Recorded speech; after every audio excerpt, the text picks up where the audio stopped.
So many of you know that I'm Ukrainian, or many of you might have deduced it from my name. I was born in a very small village outside of Lviv, but I've lived most of my life here in the United States. I do still have family in Ukraine. In this past week, I have experienced maybe more grief than I've ever experienced in my life. And it has been very difficult, even just being a Ukrainian in the United States, even though I am in such a privileged position compared to Ukrainians in Ukraine. But this is why I make this video today, because I am doing what I can do from my home here. And what I can do is I can make sure that everyone is able to care for the people of Ukraine for as long as possible. Because a lot of us are not familiar with our own psychology and our own limits. And what is going to happen is that you are going to burn out on your empathy. Most people think that empathy is a limitless resource, something that we can just give forever, but it is not. Imagine you set out to run 100 miles. Eventually, you're going to get really tired, and you're not going to be able to do it unless maybe you're an ultra marathoner. Maybe you can only run 5 miles at a time, and that is your capacity. Well, empathy works in a similar way. You have an empathy capacity. You cannot empathize forever. You need to rest, refuel with joyful moments, and then have empathy again. And this is going to be even more important in today's day and age, when we have so much exposure to horrific videos and images on our devices, on our computers, everywhere. There has been nothing like this in history before. And this is the first time we are able to watch a war unfolding on TikTok. Just think about that. And if you think that this is not going to have a different impact, then you are absolutely wrong, because it will. What will happen is that people will watch these videos for a week, maybe 2 weeks. But in a little bit, people are going to start burning out. And what's going to happen is they're going to stop watching the videos. They're going to scroll past it. They're going to stop reading the information. They're going to protect themselves psychologically from these immensely violent or horrific images. And the reason they're going to do this is because they're going to have empathy fatigue, which essentially means you have run out of your empathy capacity and you are completely burnt out. And what typically happens is that you're going to start rationalizing why you should not care about the conflict. You're going to think of some really good reason of why you should stop watching the videos, why you should stop caring. And you're going to convince yourself that it's the right thing to do. You need to stop caring. You need to move you need to move on to something else. Maybe you even adopt a more palatable cause to think about, something that's a little bit lighter. And you're going to let Ukraine fall from your memory, and you're going to move on with your life. And the Ukrainian people, they will still need you. They will still need you to care, but you will not have the capacity to do so. But you will not understand that this is because of your lack of capacity. You will think that it is the rational thing to do. So please do not fall into this trap. Do not burn out on your empathy, because the people of Ukraine need you to keep caring. This war, it will be a marathon of caring. It is not a sprint of caring. This is not something that you can just care about for a week. And so you're going to have to really know your limits. You're going to have to be an adult about this, because for a lot of us, we treat our empathy like children. We think that we can just care endlessly and nothing ever will happen to us. We'll just keep caring and everything will be great. But that's not the way we work psychologically. We will keep caring until we hit a wall. We will protect ourselves psychologically from this tragedy, and we will save our own brains, our own minds, our own mental health, instead of focusing on the war. So this is what you will need to do, and it will seem very counterintuitive to what you think you should be doing to help with this invasion.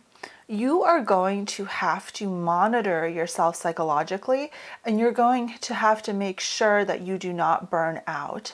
And that means you're going to have to find moments of joy in your life. You're going to have to refill your capacity. You're going to have to actually have fun and live life, because the Ukrainian people do not want you to give up your joy. They do not want you to stop living. They just want you to keep caring, and they want you to do whatever little thing that you can do, even if it's just sharing the Ukrainian media. Whatever small thing you can keep doing, just keep doing it. Keep your capacity to care. And you can do that by making sure that you monitor yourself psychologically. You do not expose yourself to more violent imagery than you need to. You make sure to engage in moments of joy, because for most of you, you live in a country that is not being invaded, and you have this luxury to do so. Some of you may feel guilty in doing this, but please do not feel guilty. Nobody wants you to not keep living. People just want you to keep caring, and you need to engage in moments of joy in order to keep caring, in order to refuel yourself, because you are going to be at risk of empathy fatigue, and you need to be very cognizant of this. And so here are some of the symptoms of empathy fatigue, and you might already see this in yourself. There are psychological symptoms and there are physical symptoms as well. There are actually quite a few, so I will list them down below. But remember, if you are experiencing these symptoms, it does not make you a bad person. It does not make you an uncaring person. It means that you have hit your capacity for caring. And this is not just about the war. This is something that's experienced by caregivers. It's experienced by people who are just naturally very empathetic. And it does not mean that there's something wrong with you. It means that you are very normal, you've reached your capacity of empathy, and you need to refuel with something that brings you light, that brings you joy. And you need to be very mature about this and know your limits. A lot of us like to function under the pretense that we don't have limits. And that is the wrong thing to do. Of course, all of us would love to have endless reserves of empathy. I would love that. I hate my empathy limits. Like, I hate the fact that I can't just watch endless news about Ukraine and just spend all of my time caring. I hate that. Like, I don't like it. That is what I want to do. But unfortunately, as a person with a human brain, I am not able to do that. And so I stop. I limit my news exposure. I take breaks. I try to find the small moments of joy, even though it can be hard. But this is what we need to do to protect ourselves from the potential pitfall of not caring, because that is the enemy. If you get to the place of not caring, then this is all lost. We all need to remain in a caring state.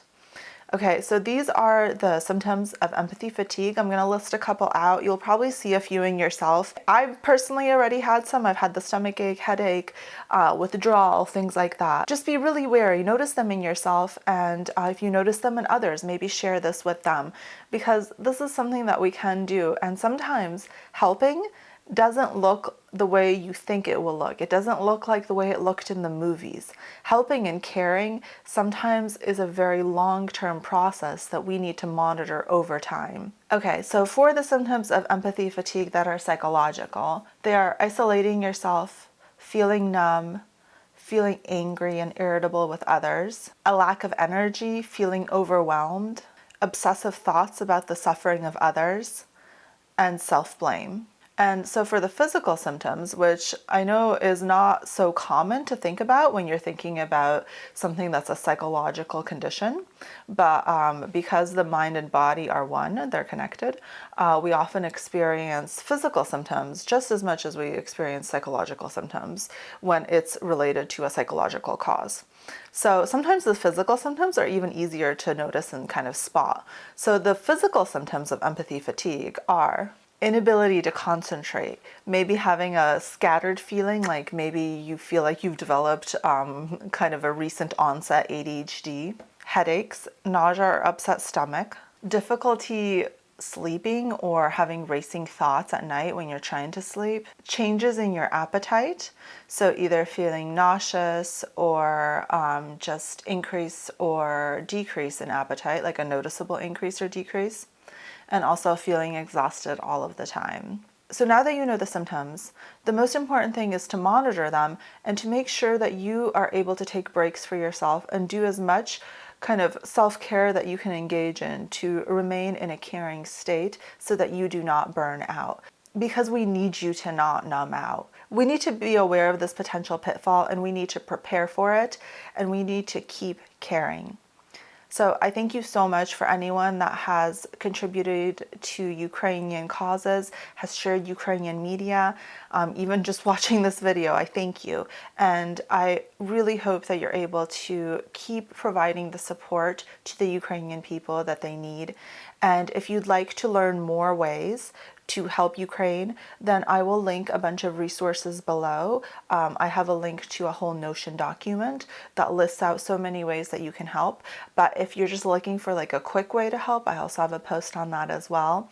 And there's so many ways that you can contribute, and really every little bit counts. And I know that sounds like a cliche, but if you think about it, if every person thinks that their small action will help, then the aggregation of all of those small actions will make a massive change.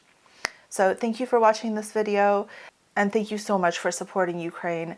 I will be back next week with another video, and if you are Ukrainian, if you have family in Ukraine, my heart really goes out to you.